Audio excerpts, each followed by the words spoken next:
If you hadn't heard of Watchmen before the film came out, that's fine. It probably means you're either not a comic book reader or maybe you're a casual one, as Alan Moore's Watchmen doesn't contain any instantly recognizable characters and tells a dark science fiction story in which superheroes are merely catalysts for a Cold War drama, and an example of an alternate present of 1985 when it was written, showing what Moore felt were the real-life implications of someone with real superpowers. It's considered one of the finest graphic novels ever written and the only comic or graphic novel to appear on the New York Times list of the 100 best novels of the 20th century. The story behind it, its creation, has nothing to do with the movie, but it's interesting, so I'll briefly touch on it. At one point, DC Comics bought out Charleston Comics and all the brands and characters that company contained. Probably the most recognizable Charleston characters were the Blue Beetle, Captain Atom, and the Question.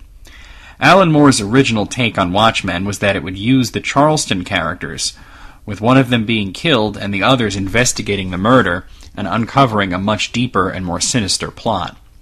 His rationale was that DC wasn't doing anything with the characters, and that was a shame, so might as well use them. DC, however, basically said, well, we're not using them right now, but we might in the future, and balked at the idea of Moore killing any of them off.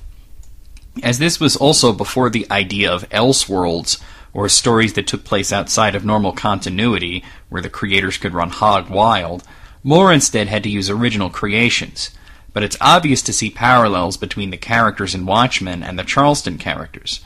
For example, the Blue Beetle was reimagined as Night Owl, the Question became Rorschach, and Captain Atom became Dr. Manhattan.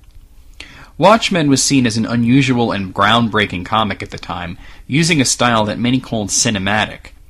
Aside from its dark, gritty, and realistic style, no thought balloons or written sound effects were used in Watchmen, allowing the reader to fill in the blanks in his mind. While some people called it cinematic and thought the idea of a Watchmen film would be just awesome, some have claimed it to be unfilmable, and that it would never work as a movie. They planned to make a Watchmen movie some time ago, and Moore was actually excited about it until he saw how much they planned to butcher his story. That, coupled with his disappointment how his other works such as From Hell, V for Vendetta, and The League of Extraordinary Gentlemen have turned out on film, led him to be set against the idea, claiming that Watchmen was a comic and could only work as a comic, and that it wasn't cinematic, and when the movie was eventually made, he said he would not see it. Well, we eventually did get a Watchmen movie, and never have standards been so high. This wasn't one of those films where comic book nerds might bitch about, Batman's chest emblem being the wrong color, or Wolverine being too tall.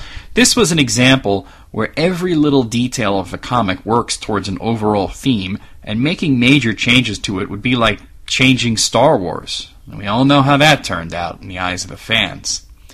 Considering that the characters were not recognizable as famous icons, Warner Brothers were pretty much banking on the fans to show up in droves and good word of mouth and reviews to lead to money-making. They got director Zack Snyder, who had previously directed the successful comic adaptation 300, and a solid cast which may have lacked in A-list celebrities, but had enough acting power. The story is anything but simple, and giving a detailed plot synopsis would make this video way longer than YouTube allows, so I'll go for the broad strokes here.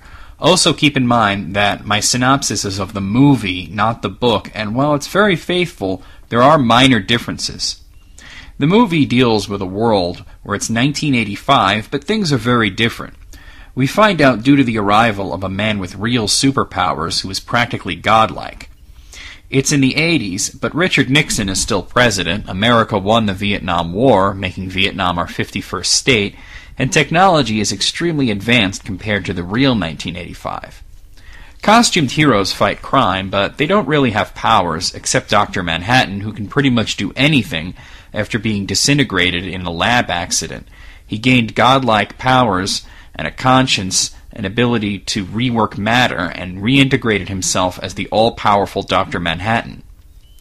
In the late 70s, the presence of costume vigilantes, which was made legal in the 40s, is once again criminalized as police are striking, causing mayhem in New York City. Only the government-sponsored heroes, Dr. Manhattan and the comedian, are allowed to work. Most of the heroes retired, except for the enigmatic Rorschach, who refuses and is wanted by police. In the beginning of the film, the comedian is murdered by an unknown assailant, and Rorschach investigates, coming up with a theory that masked vigilantes may be targeted by a serial killer. He tries to warn everyone else, who don't really take him seriously, however further attacks lend credence to his theory. This mysterious mask killer, who also attempted the assassination of former hero Adrian Veidt, seems to be working towards bringing Cold War tensions to a head, causing a nuclear conflict between the United States and the Soviet Union by removing the United States' nuclear deterrent, Dr. Manhattan, by causing him enough psychological stress to leave Earth. That's actually really all I can say. Usually I go through the whole plot, including what some people would call spoilers, but due to the fact that the movie only came out in 2009 and the ending twists are so jarring, you just have to see it to believe it. Watchmen is one of the most loyal comic book movies I've ever seen, despite the minor differences from the book that some will nitpick about.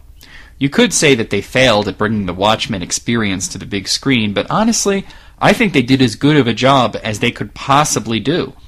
Watchmen may have been considered unfilmable, but at a time, so was Lord of the Rings. I think Snyder did an admirable job with the aesthetics, cleverness, and richness of the visuals and dialogue of Watchmen. Something so insignificant as a sign in the background has meaning in Watchmen, and I was honestly surprised at how much of these things wound up in the film. Snyder also utilized Moore's inclusion of song lyrics at the end of some chapters, putting those songs in the movie's soundtrack at the appropriate times, notably All Along the Watchtower at the end of the 11th chapter and The Sound of Silence at the end of the 1st chapter. The rich backstory of the novel, told mostly in journals and newspaper clippings between the chapters, is condensed into a musical intro using Bob Dylan's The Times They Are A-Changing. The only major differences are part of the ending, which change the details but not the meaning. As a matter of fact, I'd say the movie's ending is even more daring.